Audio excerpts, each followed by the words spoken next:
অবশেষে দুর্যোগের ঘনঘটা চলে গিয়ে আলো চলে আসছে। গতকালকে আমি এই ভিডিওটা করেছিলাম রাতে, যে তাণ্ডব সিনেমার আকাশে দুর্যোগের ঘনঘটা দেখা যাচ্ছে। ঘটনাটা ঘটেছে সেটা আমরা সবাই জানি। নিশু সাহেবকে নিয়ে একটা ইস্যু আসছে এখানে, যার কারণে সাকিবিয়ান বা সাকিব ভক্ত যারা আছেন তারা বলেছেন যে ক্যামিও এভাবে চলবে না, সেই জায়গায় তাকে অবশ্যই আগে সরি বলতে হবে, তারপর আমরা চিন্তা ভাবনা করবো। আর এইটার সত্যতা নিয়ে ঝামেলা অনেকগুলো বেড়েছে যখন স্বপনদার মতো একজন সিনিয়র মানুষ যখন একটা ভিডিও করেছেন, সেটা নিয়ে গতকালকে তো সরগরম ছিল।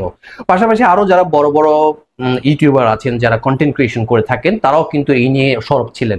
আর সাকিবিয়ান যারা আছেন, সাকিব বাহিনী বা সাকিবিয়ান বা সাকিব আর্মি, তারা সবাই তো এর বিরুদ্ধে সোচ্চার ছিলেন।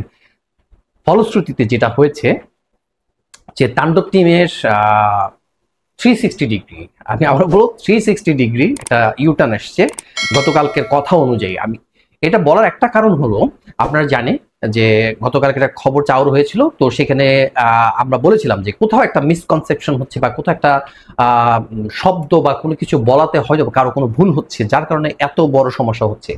আর যেখানে তাণ্ডব এত বড় একটা সুযোগ আছে তাণ্ডব টিমের কাছে এই সিনেমাটাকে ইতিহাস সৃষ্টি করা, সেখানে সামান্য একটা বা দুটো শব্দ, সরি, আবারও বলছি সরি, মাফ করে দেন ভাই, ভুল হয়েছে, এটা কেউ বললে তিনি ছোট হচ্ছেন না। আর যার কাছে মাপ চাওয়া হবে তিনি নিশ্চয়ই মহত্বের লক্ষণ প্রকাশ করে তাকে ক্ষমা সুন্দর দৃষ্টি দেবেন, তাকে ক্ষমা করবেন, বুকে জড়িয়ে নেবেন, এটাই তো আমরা চাই।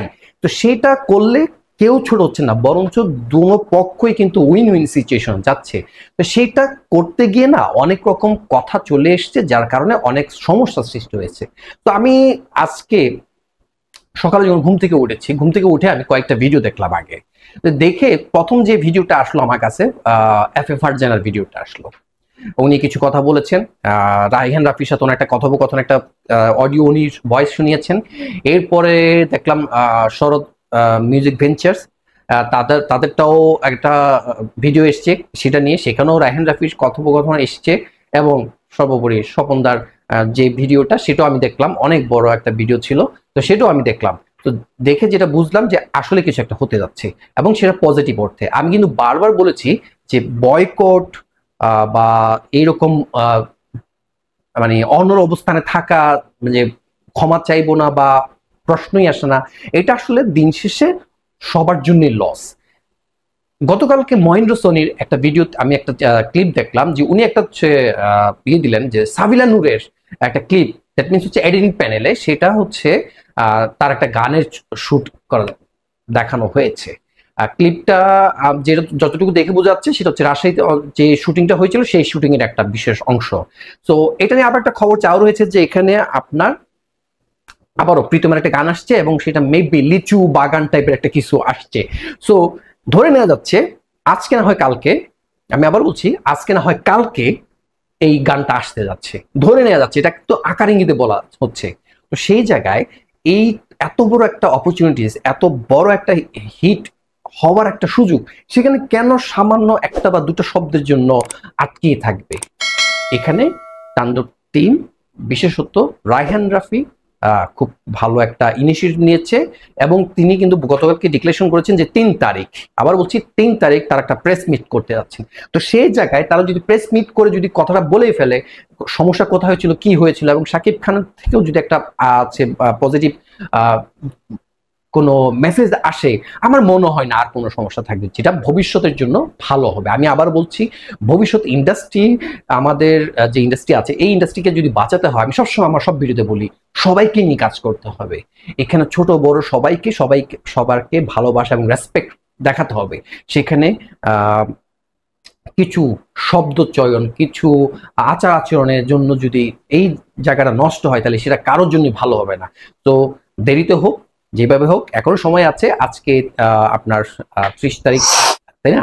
সো মাস শেষের দিকে প্রায়, সেই জায়গায় আপনি যদি একটু চিন্তা করি, সেটা যদি একটু বলি যে আপনার ধরুন আর আছে মাত্র সপ্তাহখানেক, খুব বেশি হলে 6 দিন আছে। তো সেই জায়গায় আপনি যদি এটাকে এখন থেকে যদি পজিটিভ অ্যাপ্রোচে আপনারা আগান, এখনো মিউজিক বাকি আছে, এখনো সাবিলা নূরের এন্ট্রি বাকি আছে, এখনো সাবিলা নূরের পোস্টার রিলিজ বাকি আছে, এখনো অফিসিয়াল মেইন ট্রেইলারটা আসা বাকি আছে। সবগুলো ধামাধার হবে, মানে হচ্ছে যে ব্লাস্ট হবে। এই ব্লাস্টটা পজিটিভ হচ্ছে, হুমড়ে খেয়ে পড়বে। টাইটেল ট্র্যাকে যেটা হয়েছে সেটা একটা সাইন ছিল যে সাকিবিয়ানরা চাইলে অনেক কিছু পারে। আবার এখন যদি এটা পজিটিভ অর্থে যদি মেসেজটা আজকের মধ্যে আসে বা কালকের মধ্যে আসে, আমার মনে হয় এই যে কথা বলছে একটা ব্লাস্ট হবে, সেটা পজিটিভ অর্থেই হবে এবং সবাই সেটা লুফে নিবে। দিন শেষে সাকিবিয়ানরা সাকিবের পাশেই থাকে, তো সেটা তারা প্রমাণ করেছে। এবং হচ্ছে যে যে নেগেটিভ ভাইব চলে এসেছিল সেটা মুছে যাওয়ার মানে সুযোগ দেখছি আমি। আজকের দিনটা যেমন কালকে সারাদিন বৃষ্টি ছিল, আজকে সকালবেলা ঘুম থেকে উঠে দেখছি আমার এখানে রোদ রোদ ঝলমল করছে, আকাশে হালকা মেঘ আছে, বাট সেটা চলে যাবে। ঠিক তেমনি তাণ্ডব টিমের যে আকাশে যে ঘনঘটা, যে কালকে আমি এই ভিডিওটা বলেছিলাম সেটা আপনারা চাইলে শুনে নেবেন, সেটাও কিন্তু আমি দেখছি মেঘটা কেটে গিয়ে আলোর দিশা আসতে যাচ্ছে। তো সেটা সবকিছুর জন্যই পজিটিভ অর্থে আসছে। তো থ্যাঙ্কস যারা বড় বড় কন্টেন্ট ক্রিয়েটর আছেন, যাদের হিউজ ফ্যান আছেন, তাদের ভিডিওস গুলো দেখে অনেক কিছু ক্লিয়ার হয়েছে আমরা। তো আমি প্রত্যাশা করব নেগেটিভিটি আর না ছড়িয়ে চলুন সবাই একসাথে এগিয়ে যাই, বাংলা চলচ্চিত্রকে আমরা এগিয়ে নিয়ে যাই। দিন শেষে ওই যে আবার একটা কথা বলছি ছোট করে, যে প্রত্যেক যে ছোট ছোট আর্টিস্ট আছেন বা স্টাফ আছেন, স্পর্ধা আছেন, তাদের সংসার চলবে। এখানে মান অভিমান নিয়ে বসে থাকলে কিন্তু হবে না। ওই যে সরি এবং হচ্ছে ওকে, ইটস ওকে, আসেন মিলিয়ে যাই, এটা কিন্তু একটা পজিটিভ ইম্প্যাক্ট আনবে। আমি চাই, আমরা সবাই চাই সবকিছু ভুলে গিয়ে বাংলা চলচ্চিত্রের যে জোয়ার এসেছিল সেটা চলতেই থাকুক এবং আরো লার্জ স্কেলে আমরা এটাকে প্রমাণ করি। তাণ্ডব টিমের জন্য শুভকামনা রইল, সাকিবিয়ানদের প্রতি শুভকামনা রইল। আপনাদের মতামতটা অবশ্যই জানাতে ভুল করবেন না। আর এরকম ভিডিও দেখতে চাইলে অবশ্যই চ্যানেলটা সাবস্ক্রাইব করে পাশে থাকবেন। পরবর্তী ভিডিও দেখার আমন্ত্রণ রইল। আল্লাহ।